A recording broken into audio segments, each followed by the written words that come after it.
everybody, what is going on? I am Maximus Rex, and this is Big Baby Reviews. Today's Saturday, it's Erik Larsen Day, so we're looking at the next issue of The Savage Dragon. This is issue number 29, cover dated July 1996. Guest starring WILDSTAR. I remember back in the day when WILDSTAR was advertised, kind of part of Wave 2 of Image.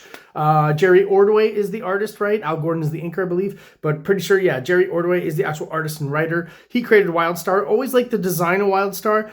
Jerry Ordway, great artist, but I remember the series when it came out to me, it kind of felt a little old-timey for me, at least when I was a teenager, right? Like I said today, I've certainly grown to appreciate Jerry Ordway. He's a fantastic artist. But back then, I really liked the design of WILDSTAR, but I wasn't so much into the art. It wasn't horrible, it wasn't bad, but yeah, not as exciting as that Image stuff, at least, you know, at that age when I was that young. So this is the younger version of WILDSTAR. So from what I remember in the series, the whole series starts with one moment and ends with that same moment. And in between, basically, WILDSTAR goes back into the past and has to kind of contend with this young character that he's intertwined with, who we eventually learn is actually WILDSTAR himself before becoming WILDSTAR, and eventually he does become WILDSTAR. So this is the younger version of WILDSTAR. I'm saying WILDSTAR a lot, but so yeah, this is the younger version, which I assume is maybe that second WILDSTAR series drawn by someone else. I think it was Chris Marinan or Marinan. I'm not sure how to say that either. And I guess it focused more on the younger version of WILDSTAR. I'm not sure about that. But anyways, there you go. Not quite sure why Erik Larsen's having all these guest stars in these last few issues. The Max, the WILDSTAR, and then next issue is going to be Spawn. Is it to boost sales for the Savage Dragon at that point? We're kind of at the tail end of the bubble of the 90s. Pretty sure this is more in and around the downturn. These are the issues that have also been a little bit harder to find once we get into like the mid-20s and upper 30s and stuff.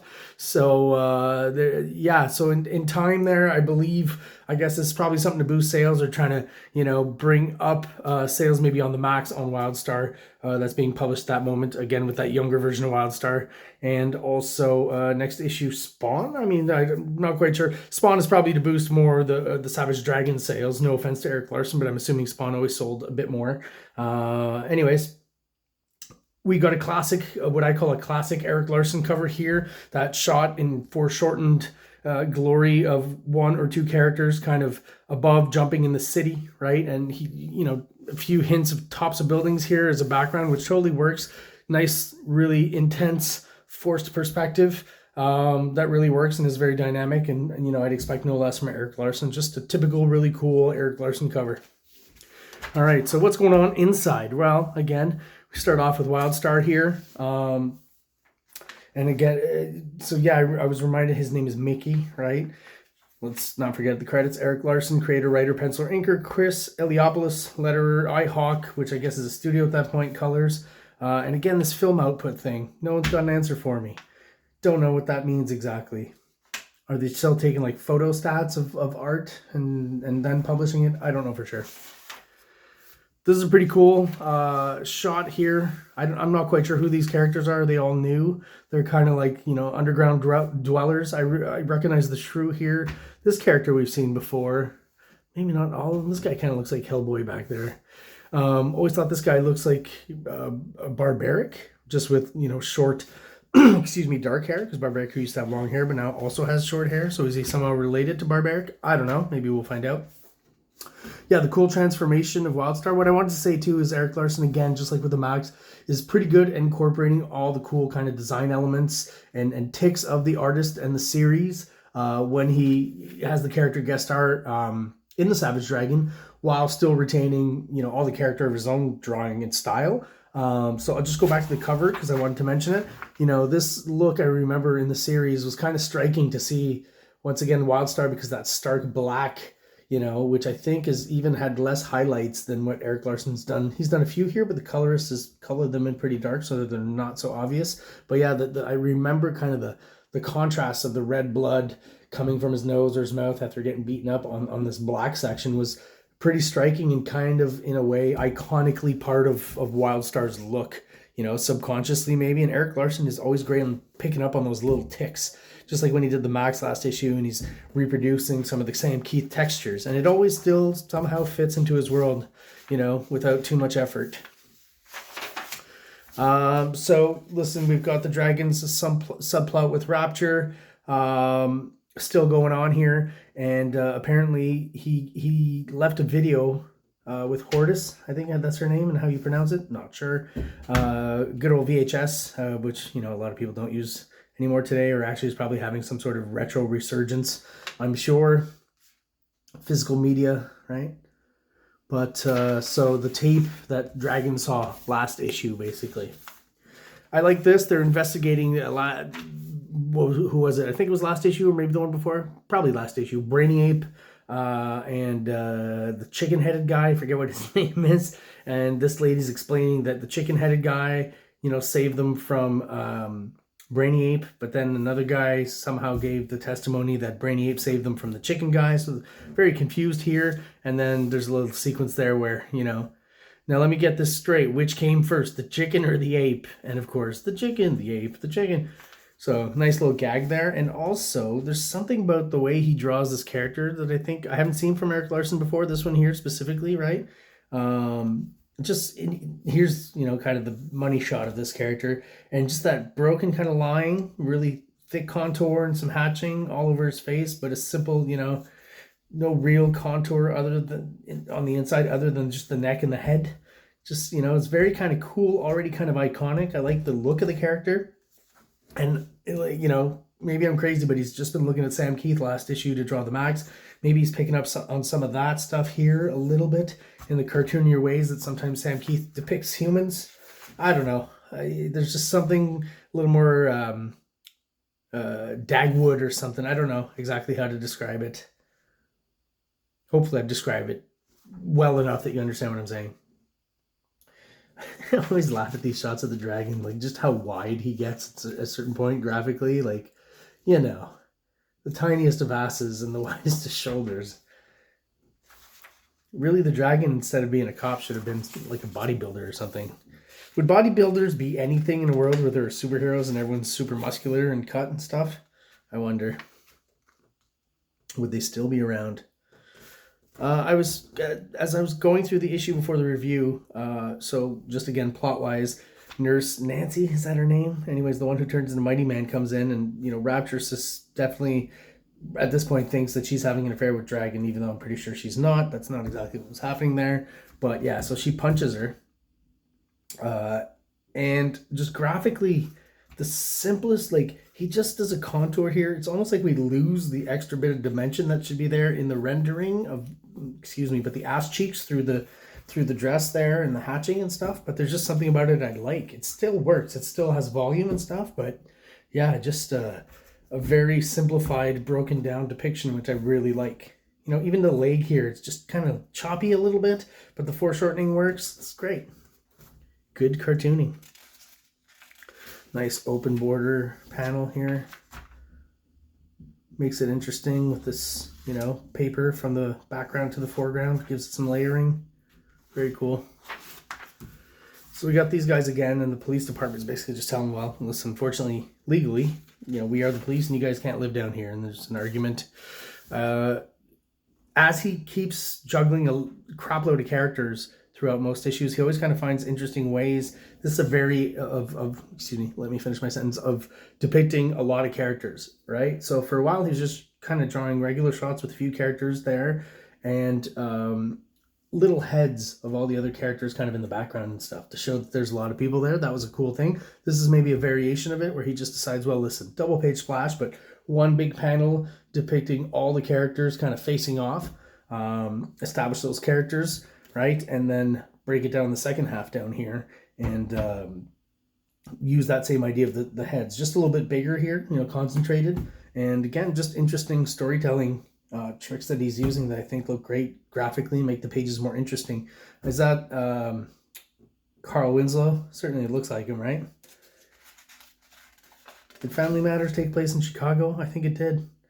I think that's Carl. Right, well, you know, we get the typical Erik Larsen slugfest artwork. Guys punching each other. Lots of cool foreshortening, big muscles. Never cheaps us out on that. His depiction, again, of Wildstorm just works for me. The texture on the star, just like in the comic.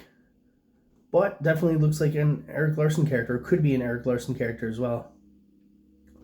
Backup. We need some back. Oh, so is this like, you know, when Carl Winslow played Proto Carl Winslow in, oh geez, I can't even believe I see Bruce Willis. What is the name of the movie? Hard Shot. Dear Lord, everyone out there is gonna laugh at me. It's the one with the tower and everything. Oh, dear God, I'm drawing a blank. Die Hard. There it is. So it's the sequence from Die Hard.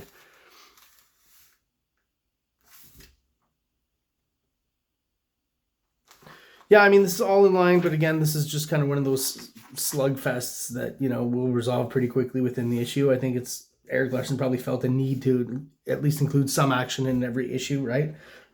Makes sense as he's gearing this all towards teenagers, really. Love this shot too of him trying to kind of pull the star off of him, and just like in WILDSTAR, it's like Eric Larsen knows the interesting bits once again of the series and goes and picks at them and specifically highlights those moments here. Kind of brings back an iconic moment where it's revealed that the star is just kind of permanently grafted, so if you take it off, you're going to kill WILDSTAR. Basically, it's like tapped into his organs and stuff, and I thought that was pretty cool. It was kind of a variation of Aliens, I guess, where, you know, it doesn't kill you instantly, but it is a parasite. But it does also in return give you certain things, certain powers, right? Like WILDSTAR has. This is an alright pinup. Nothing more to say about it.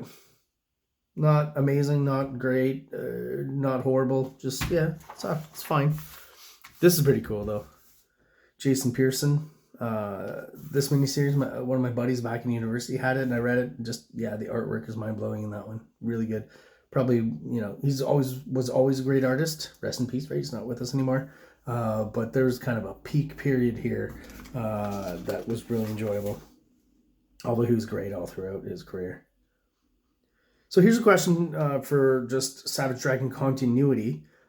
When I got to this page, right, so you've got WILDSTAR now being the old WILDSTAR. So again, he works in all the kind of pivotal moments from the series in a guest appearance. And it seems like it's some sort of flash forward or flashback or some, you know, some other time, obviously, that he's kind of thinking, you know, or I guess seeing into the future. And then we get a shot of this guy here, and you know, WILDSTAR sees him and looks quite different from the Savage Dragon that we know. And I know now today in 2025 that, you know, from what I gather, I'm pretty sure this is what it is, but the character is now his son, the Savage Dragon's son, Malcolm, and this looks a lot like him. So, you know, is this the first appearance of Malcolm? Is like this is a preview of what's to happen in you know, 100 or so odd issues? I'm not exactly sure where that happens. So yeah, I'm kind of curious about that. Anyone who maybe reads the Savage Dragon, let me know in the comments who reads it regularly. You know, I know there's a few fervent fans who just, you know, obviously have the whole series. So then we've got, is her name The Fiend? Every time I forget, but I'm pretty sure it's The Fiend. And last time we saw her, she was in, you know, fat, ugly, you know, dimple-assed, you know, demon. And now she comes back. She's still got the demon face, but she's back to hot body demon. And just instantly, she's just got in for Dragon, right? Because she thinks Dragon's responsible for her daughter's death. So every time she just is full on. It's very powerful. So, you know, every time she kind of puts him through some sort of torture or another. Last time we saw her, she broke all his bones and threw him down a chimney well. So, you know, he would heal all crooked and weird, which kind of, it's like the Elephant Man issue, kind of. It was interesting. But now it just comes in and chars his arms off. Gotta assume they're going to grow back, because we've seen, you know, the arm be burned off before, and it grew back. Baby arm style, kind of like Deadpool. And I guess off she goes with the dragon or something. Yeah, she beats, you know, obviously knocks him out here, and all the cops, you know, they've asked these guys to leave the sewers, and now they're like, how about you guys leave? Because, you know, you don't have the dragon anymore. And now, just like last issue, you know, the same page basically, except instead of the dragon's reaction shot, we've got Rapture and Hortus here reacting to it. But he's used kind of a similar background. It's a nice way of recycling a page that makes sense storytelling-wise. Like, it's just storytelling-wise, it's cool to just have that repeated thing. And that's a nice quick page you get through, and you can move on for hitting your deadline. But yeah, so the page again depicts, it seems like a scene where Peter, is it Peter Frampton? Is that his name? He's kind of like the Peter Parker Star character.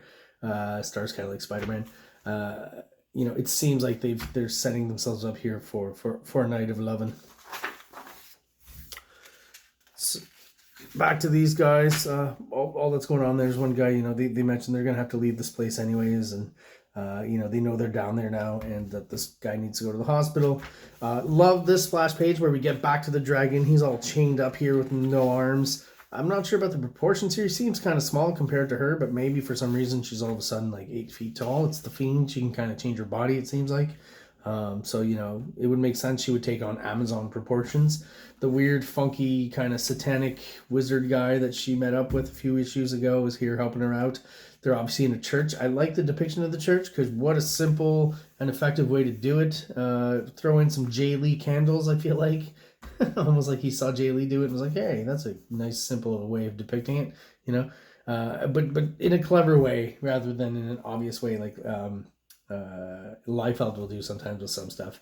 But yeah, just the one bench, you know, it goes on and you're next to that one window that has, you know, that cool kind of vitrail depiction of some sort of scene from the Bible or something, and then just flat, or in this case slightly gradiated color, and there you go. And it's a pretty striking page. I think it looks great. Even the silhouette work on the chains, all that stuff, very cool. So basically they're electrocuting him, I guess, to kill him, and he claims, at least at the end of this issue, that our wizard satanic guy, he's gone. So she says, oh goody, let the games begin. So I don't know what that means exactly, but obviously we're going to find out next issue. Not going to go through, obviously, any of the letters page, other than to point out what's going on next. All it says is Spawn, so he's obviously the guest star next issue. And that's where I'm going to leave you off for today, guys, with the review of Savage Dragon 29. I was going to say WILDSTAR 29. Obviously not. Savage Dragon 29. So all of you out there who are still watching the videos, thank you so much for your loyalty and support. I really appreciate it. If you're watching the videos but you are not subscribed, please do so below. It only takes a quick second for you. Really helps the channel out. It helps us get out there and grow, reach other people. We're slowly moving towards our goal of 500 subscribers, which makes us kind of official with YouTube, and they start helping us out a little bit with ads and suggestions on the right-hand side of your screen when you're watching YouTube videos. So please do that and help out the channel. If you're still watching for whatever reason, thank you so much. I appreciate it, and I wish everyone out there has an awesome day. King Comics presents Big Baby, Volume 1, Issues 1 to 13, 204 pages of story and art. King Comics also presents Star Crasher one-shot, 32 pages, cosmic sci-fi surrealist adventure. You can find these fine comics at KingComics.CA, at MaximusRex13 on Instagram, or on Facebook, MaxRex or Big Baby. Like!